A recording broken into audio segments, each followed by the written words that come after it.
Hello, everyone in the Secrets to Sleep Baby and Toddler Sleep Up group. My name is Courtney. I am your host. I am a pediatric sleep consultant, and I'm here to help you get a great night of sleep so you can enjoy the time you have with your families. Post below if you are here, if you are watching. I'm posting this in my Facebook group. I'm recording live, and I'd really love it if you could be interactive with me so I know that you are there, that you are watching, and that we are doing this together, okay? Today we are talking about how to get your toddler to sleep in his or her own bed all night long, okay? Post below if you have a toddler that wakes up in the night and you don't know why. Post below if you have a toddler that wakes up in the night and you have a guess as to why. I've had people say to me, there's no reason why my toddler wakes up. They just want me to stand there. You know, this is one thing that I'm like, that's the reason they want you to stand there. You know, sometimes toddler reasons make a lot of sense to them and not always a lot of sense to us, but we're going to get right into it today. So, hi Christina, thanks for watching. Okay, so one thing I wanted to note is that there are reasons for why your toddler is doing this. There is never no reason, okay? Most of the time, these are habits. These are habit-based things. These are things that, like I said, they make sense to your toddler and maybe don't make a lot of sense to us. And most of the time, they are not what I would call biological reasons, meaning, I see on the moms group all the time, check to see if your kid has an ear infection. Of course, if your kid has an ear infection, that would wake them up in the night, that could be a reason. But most of the families that I talk to, 95% of the time, these are habit-based reasons why they're waking up. So, of course, rule out physical, like sickness or something like that.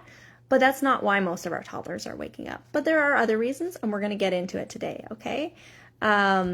So this is one thing I want to make really clear, that if there are reasons for why our toddlers are waking up in the night and they are habit-based, then they are also things that we can solve. So another thing I hear a lot of the time is, toddlers just do that. You just have to do it. You just have to go through it, okay? I agree with this slightly.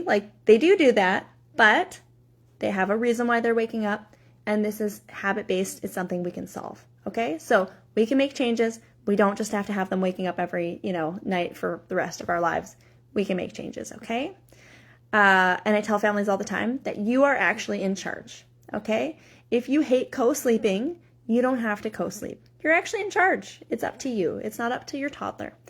If you love co-sleeping, great. You don't have to stop co-sleeping. There's no shame in it. Sometimes I'm a sleep consultant, so people say things to me like, I know I shouldn't, but I co-sleep. You don't have to feel guilty. There's nothing wrong with that. People all over the world co-sleep, but more if you hate it and you're doing it because you feel like you have to and there's not another option, then you don't have to do that. And we can talk about how we can solve that today, okay? I recommend prioritizing the health of the family. So if you have a toddler that is convinced that they need to co-sleep and they keep kicking you in the face all night long and it's not your favorite thing and you don't love it, you can actually prioritize the health of the family, because I think it's really important that you get a really great night of sleep too. Not just them, because your health and your sleep matters so that you can be a really awesome parent, because I know that you do so much in the day, right? You do so much in the day. I do so much in the day, and I need to be able to be patient with my kids. So for me personally, we don't co-sleep unless my kids are sick, and that's our boundary that we have in our home. Okay, so that's my little intro to the how to get your toddler to sleep in his or her own bed. Post below if that's you. Before we move on, I wanted to share that in our group we have another draw coming up. So if you want to enter a draw to win a free one-on-one sleep consulting session with myself, post below #November draw, and I will tag you in that. All you have to do is post in our group a wonderful fall photo, autumn photo, with the #November draw, and just to enter on the draw page so that I know that you are a part of our draw. So post that below this live, and then I can send you that link. Okay? All right, so let's get into it. Here's the 3 things we're going to talk about today in this live video. 1, we have to pinpoint the culprits, okay? I shared a story one time about going to the dentist, okay? My kids had cavities. I felt so, what? We brush our teeth? How could it be? And, the dentist went through, a thorough list of things, are you feeding your kids candy?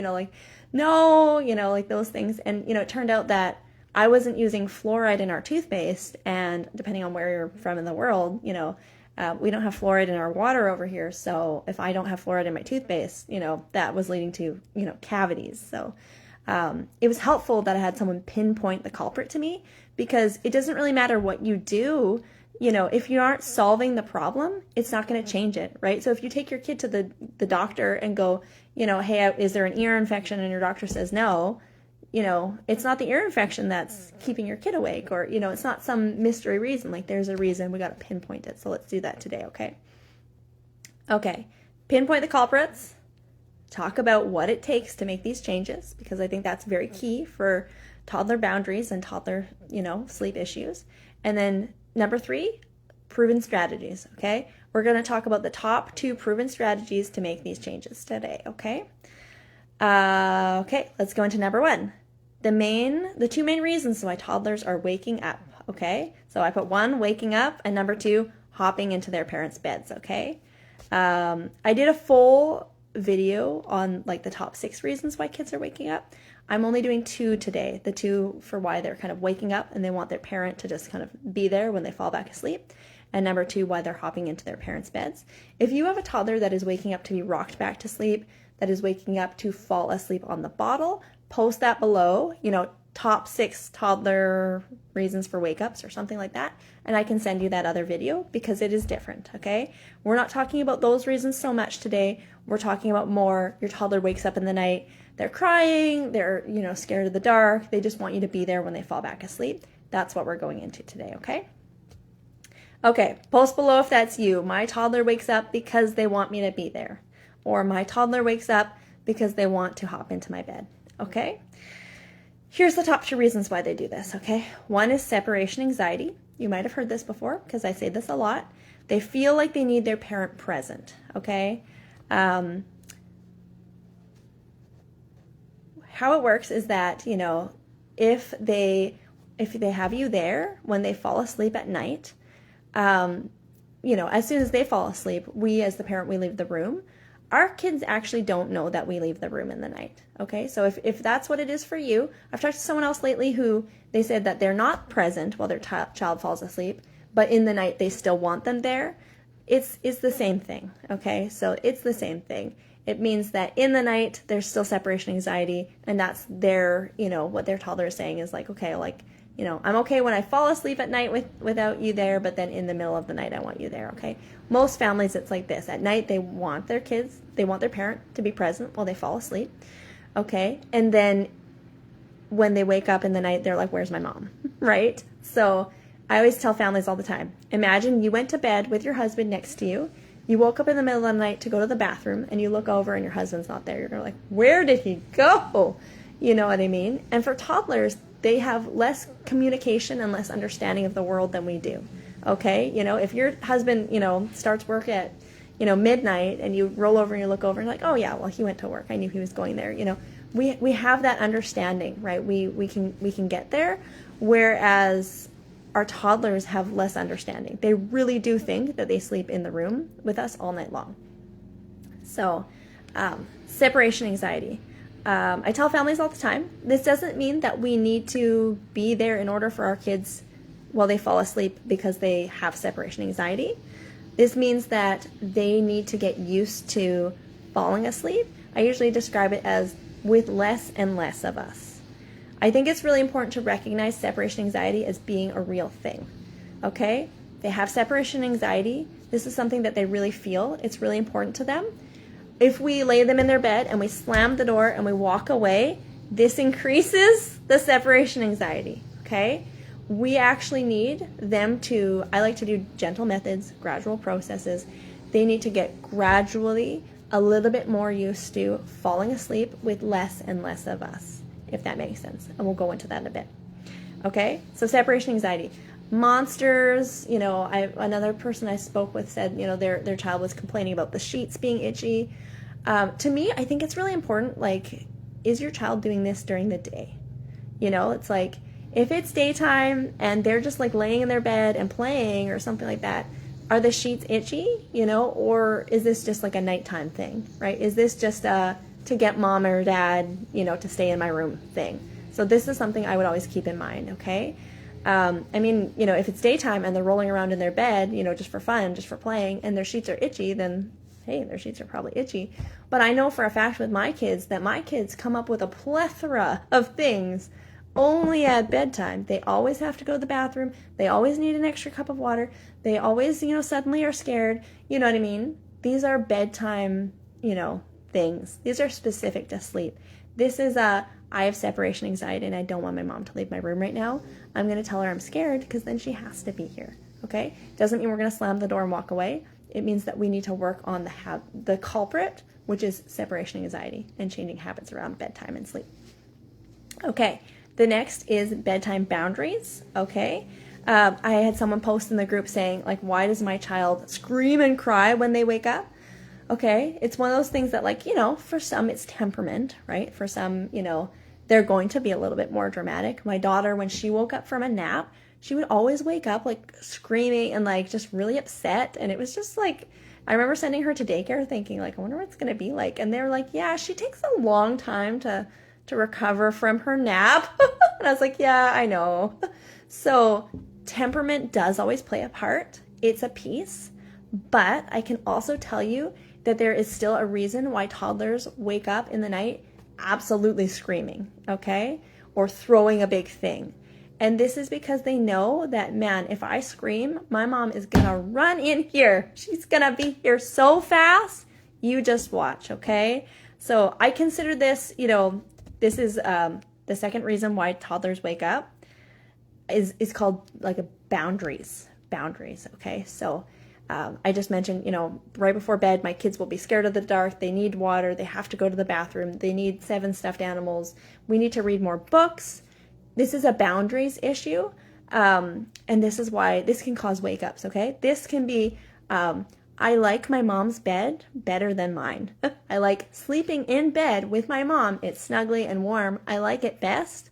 And they will actually, it's not that it's waking them up in the night. Children are waking up in the night because as humans, we wake up in the night, okay? For me, it might be I have to go to the bathroom. I go into the light point of my sleep. I wake up fully. I go to the bathroom. I hop back into bed. Another reason for wake-ups in the night could be I get too hot, So in the light point of my sleep, I'm too hot. I wake up, I throw off my covers, okay? Something like that. In the light points in our toddler sleep, if they wake up and they open their eyes and there's something either wrong, separation anxiety, they're like, where's my mom? I want my mom to be right next to me. They will fully wake up. They will cry. If it's a bedtime boundaries things of they wake up in the night, they go, oh, my mom's not here. She's in her bed. I know if I just hop into my bed and I throw a really big, big thing, she's going to let me into her bed and it's just nicer over there. That's another reason for the wake up. So the best explanation is our children wake up because as humans, we wake up in the night. And they want us present or they want to push boundaries because of habits, okay? So these are the things that we need to work on if we want to make changes, okay? I mean, like, to toddlers, they're like, that's just so much better if I sleep in your bed. Like, it's nice and it's warm, it's snuggly. And then to me, sometimes I'm like, it's just so much better if you are sleeping in your bed and then my bed, there's space and I can move around. There's no one sleeping on top of me. I don't overheat. No one's kicking me in the face.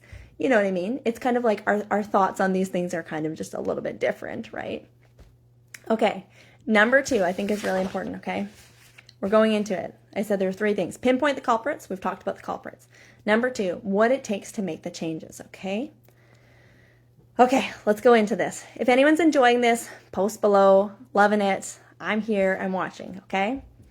Number 2, sometimes I'm like, I hope I'm not boring anyone, or, I hope this is helpful for people.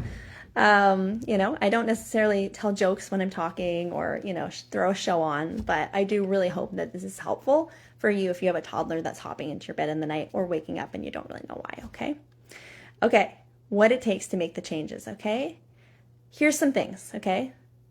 When we're talking about toddler boundaries, one thing is that you need to know your own boundaries, okay? My daughter started to get to this point where she would wake up in the night. She wanted me to grab her a stuffed animal. She says, hey, I need a stuffed animal. At first I was like, that's fine. I don't mind. I can pick up a stuffed animal, give it back to her. Takes like a minute. No big deal. it's like it kept pushing on. And then I remember it was like weeks later that like every night she would wake up in the middle of the night. She would want me to pick up like 7 different stuffed animals. I go up to one and be like, is this the one? She'd be like, no, that's not the one. And I go pick up another. Here, have a stuffed animal. No, that's not the stuffed animal. Okay, like, and then I hit that point. I'm a sleep consultant and I did this, okay? I'm a human. I'm a mom. We all get habits in place that we're like, where did this come from? So it's kind of like, to me, in the beginning, my boundary was like, I don't mind getting up and grabbing a stuffed animal for my child in the middle of the night. No big deal. But then I hit a point when I was like, 7 stuffed animals is really unreasonable. Like, do I really need to be picking up 7 stuffed animals? Like, there's no logic to this. This is just something my toddler wants. And, like, this is silly. So for us, when it comes to bedtime boundaries, the most important thing is actually that we know what our boundaries are. Okay? I have families tell me all the time, in the middle of the night, we're really tired and my toddler hops into my bed. And then they usually make some sort of a comment, something like, I feel so bad about it. Something like that, where I'm like, lots of people co-sleep. Like, why do you feel bad about it? Okay? It's because it's a boundary thing, and because this is a point that I think is important. We need to know our own boundaries. So either you are okay with your toddler hopping into your bed, you don't mind it, it's not a negative thing to you and it's okay, or that your toddler is pushing boundaries and you are letting them and you feel a bit, bad about it because you don't want them to let like boundaries slide, if that makes sense. To me, it's important, like, we have our boundaries and we know what they are so that in the middle of the night, we are ready for it, okay? I hit that point when I was like, you know what? I'm not picking up 7 stuffed animals. So at first I was like, that's fine. I'm going to give her 1 stuffed animal after a little while. And then after that, I'm going to start to tell her that she can get her own stuffed animals. I put a boundary in place. So in the middle of the night when I'm tired and I just want to go back to sleep, that I can hold firm to this boundary because I already know my mind. I've made up my mind. I have a boundary in place, okay? So here's the thing. She woke up. She wanted her 7 stuffed animals because that's the habit we got into. And I said, no, just 1. And she threw a tantrum. Oh, my mom only gives me 1 stuffed animal, Of course she did, right? Because I put a boundary in place. But, it's one of those things that after a few days, she was okay with 1 stuffed animal. I got up, I gave her 1 stuffed animal, I gave it back to her. And she'd go, no, I need that one too. And I'd say, okay, that's fine, go grab it. And I stood there and I waited. I watched while she went and she grabbed her own stuffed animal. This was like 4 or 5 years old. Like, it's probably not 5, but I think this was 4 years old, right? So it's like toddler boundaries. This is a thing that goes on and on. If I don't want to say let it, because I know that, doesn't feel very nice, right? If we're not certain of our own boundaries, this is a thing that will go on, okay? We got to the point where it's like, okay, she's got used to now. I'm very firm on my boundary. I will only go in the room and grab 1 stuffed animal and give it to her. After that, she has to pick up her own. Then I was like, okay, my new boundary, because my goal would be to sleep through the night and not give my child, stuffed animals in the night. She's capable. My next boundary is I will not go up and, give her any stuffed animals. I'm going to, maybe go to the room, give her a hug, tell her she can grab her own stuffed animals, and I'm going to go back to bed. Something like that for a few days. The next few days we're like, okay, I'm going to stay in my bed. She's going to shout, Mommy, I need stuffed animals. I'm going to shout back, go ahead and grab them. Cheer her on. You got this. You're totally able to do that. That's how we made this change. The most important point I'm trying to make right now is that we need to be sure of our own boundaries. So families all the time, my child wakes up in the night, they hop into my bed. Your boundary is that you don't mind if they're in your bed, okay? If you hate it and that's not how you want things to be, you actually have to decide, this is my boundary. I don't want my children sleeping in my bed, okay? That would have to be the boundary. You'd have to hold firm to it in the middle of the night. It would have to be consistent. For my kids, I say if they're sick, they're allowed in my bed. That's my boundary, okay? My kids are a bit older. They can understand this. So I think it's a little bit tough with, younger toddlers because they don't necessarily, a 2-year-old doesn't really understand, like, oh, I'm sick right now, so it's fine. But then, now it's not fine. So it's one of those things that it's okay because you can still continue to enforce the boundary, right? Oh, you're better now, into your bed, something like that. they're going to probably protest or they're going to be upset by this.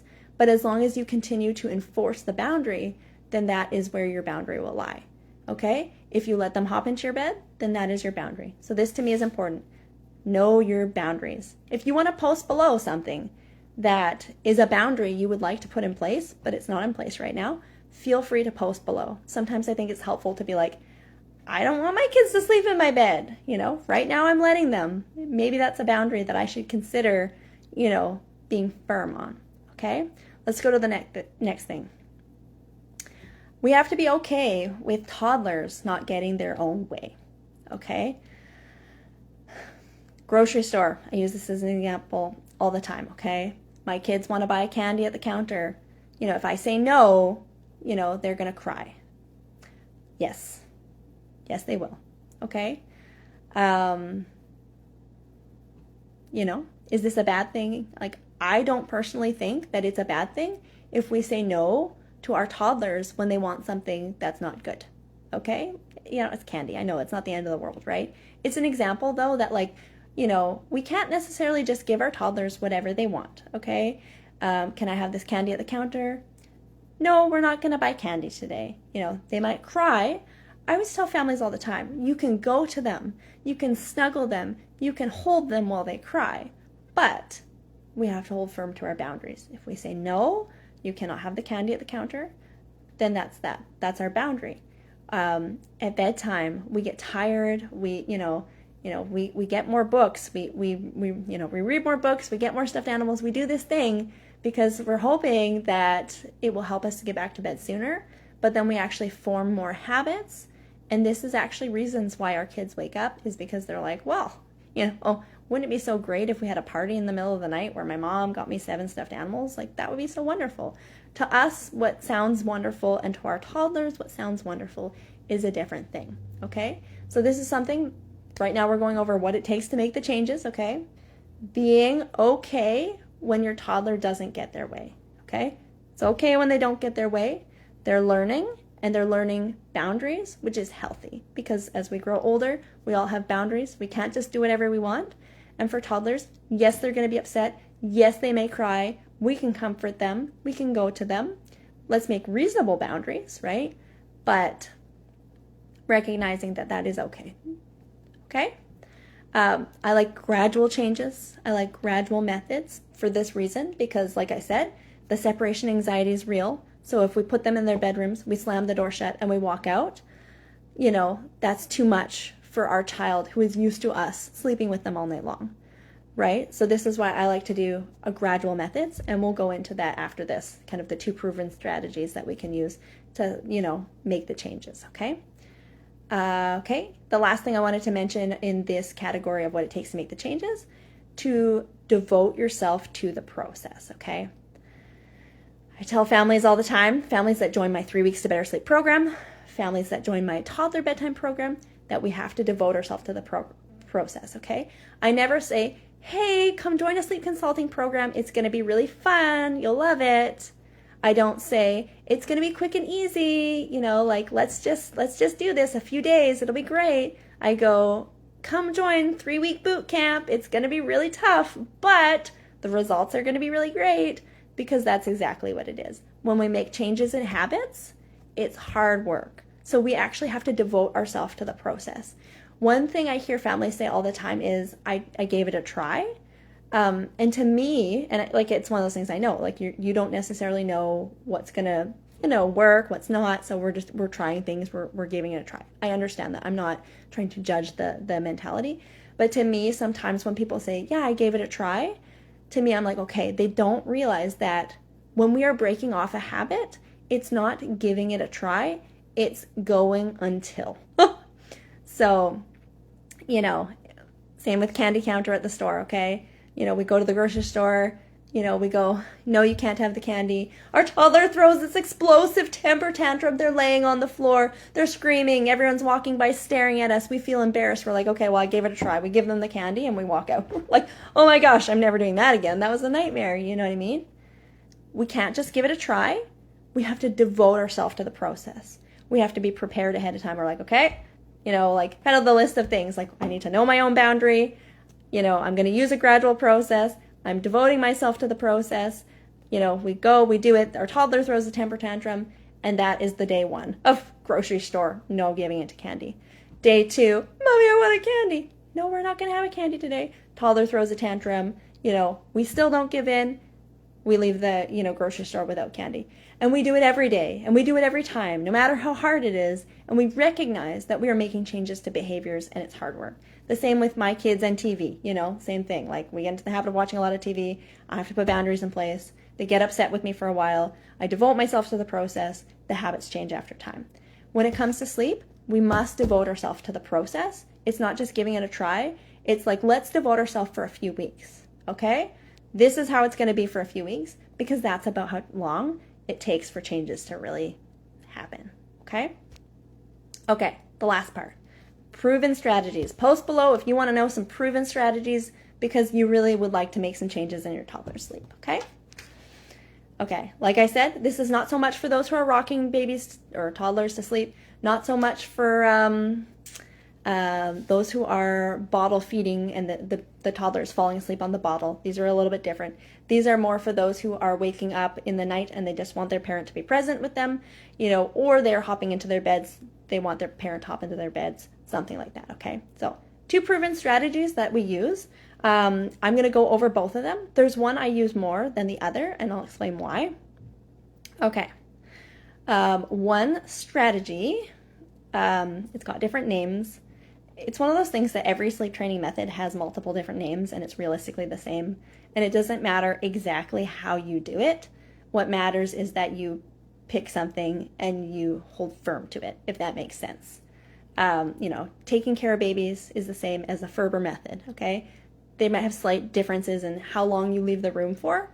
None of it really matters. What really matters is that you pick something and that you stick to it and that you hold firm to your strategy, okay? So just a little explanation, okay? This is what I consider a check-in method, okay? I don't use it as much because I find that this works with older children as opposed to younger children. So more of like a, maybe a 4-year-old, a 5-year-old, even older, a check-in method is a great method. I find it doesn't work for 2-year-olds and 3-year-olds, whereas if I'm doing like a toddler bedtime program, which is my toddler program, I tend to work with more like 1, 2, 3-year-olds because I find that these are the ones that, people are having more of a struggle with. Okay, so check-in method. Let's talk about this. As I said, both these methods are about getting used to less and less of you. Okay, a check-in method could be like, okay, I put my little one to sleep at bed. I said good night. She's used to me being present while she falls asleep, okay? We're going to snuggle in bed for a bit, and then after a few minutes, I'm going to say, hey, I have to go to the bathroom. I'm going to be right back, okay? This is where I find it doesn't work with little ones as much because, like, 2-year-olds will just follow you, right? You're like, post below if you haven't gone to the bathroom alone in a very long time, right? Eventually, you'll get there again, but this is how 2-year-olds are, and 3-year-olds, right? If you leave the room, they'll just scream and cry. They don't care if you're going to the bathroom. But let's say it's a 5-year-old, okay?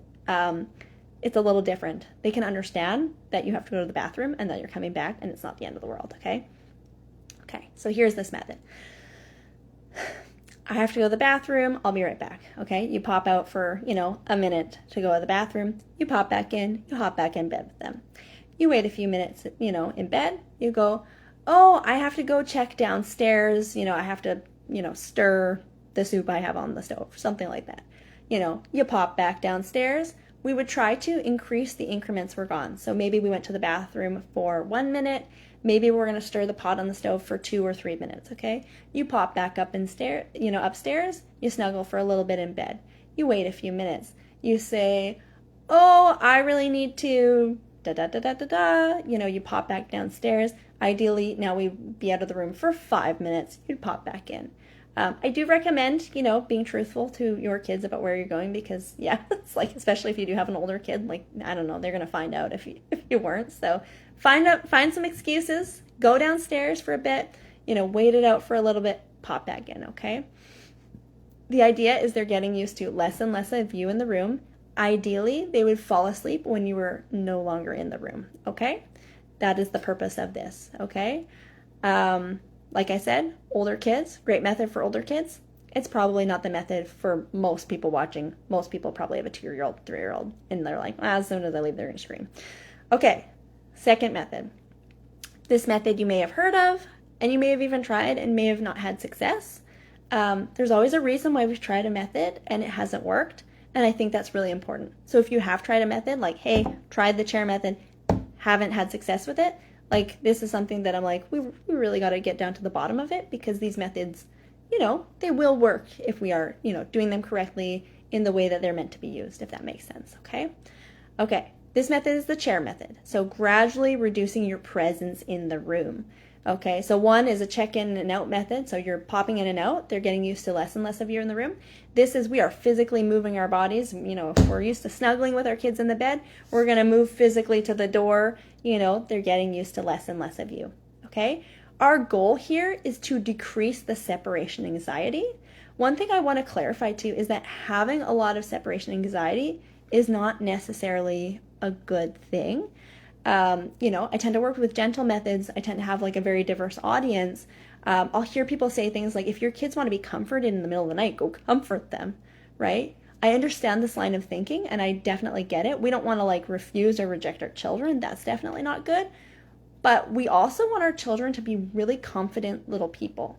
We want them to feel safe and secure in their bedrooms, right? I'm not saying that you have to put them in their own room, right? That's not how everyone's going to have their family and their lifestyle. Lots of people will co-sleep. There's nothing wrong with that. But I do truly believe that having a ton of separation anxiety and feeling really insecure when your parent is not in the room isn't a good thing. We want them to feel secure. That is a good thing, okay?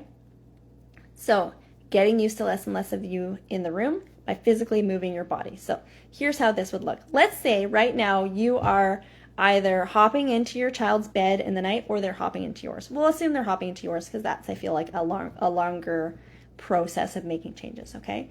So the first thing you would do if you have a toddler that's hopping into your bed in the night, okay? Post below if this is you, so you know I'm talking to you, okay? The first thing we're going to do is, instead of sleeping in your bed, you are going to have it so they are sleeping in their bed and you are with them, present, while they fall asleep.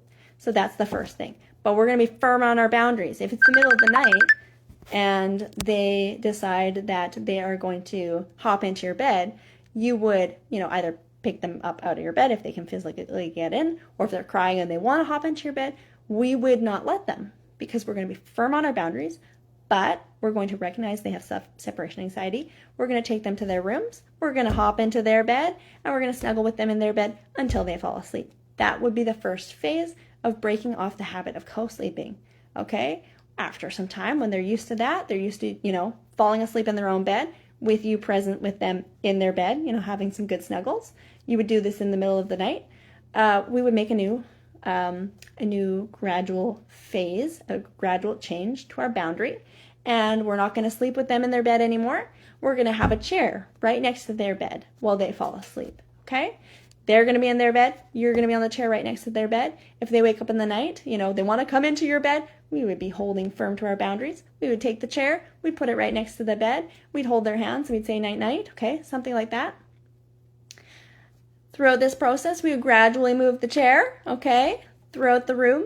You could do large increments of, near the bed, in the middle of the room, outside the door, behind the door, something like that. You can move it little inches by inch, Same idea, doesn't super matter.